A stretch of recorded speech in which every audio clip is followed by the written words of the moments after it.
سلام ستړي مشه د اوسو مهمو خبرونو ته ښه راغلاست. قانون وزارت وایي جوزجان کې د ګازو یوه بله څاه ګټه اخیستنې ته چمتو شوی.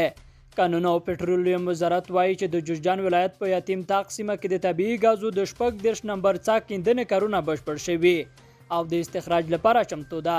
د یاد وزارت په خبره ده د قانون او پټرولیم وزارت تر مدیریت لاندې د ګازو د څاه دویمه کیندنه ده چې نږدې 40 کاله وروسته په هیواد کې په بریالیتوب سره ترسره کیږي.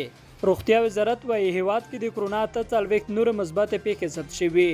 روغتیا وزارت وایي چې په تیرو 24 ساعتونو کې د هیواد په بیلابیلو ولایتونو کې د کرونا او 40 نور مثبتې پیښې ثبت شوي دي. له دې سره د پریاد ناروغۍ د اخته کسانو شمیر 13,599 ته رسیدلی دی. زلمای خلیلزاد وایي د سولې هڅې باید چټکې شي. د افغان سولې لپاره د امریکا د بهرنیو چارو وزارت ځانګړي استازي د سولې پروسې د چټکتیا غوښتنه کړې ده. نوموړي په تازه ټویټ پیغامونو کې د بین الافغاني مذاکراتو لپاره د حکومت د پلای پر یوې غړې پوځي کوپی برید خندلی دی. دا د هغو کړیو کار دی چې غواړي د سولې هڅې ناکامې شي.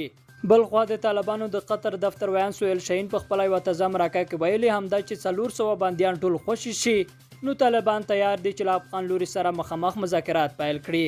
لیدونکو له ملتیا مننه، تر بیا ښې چارې.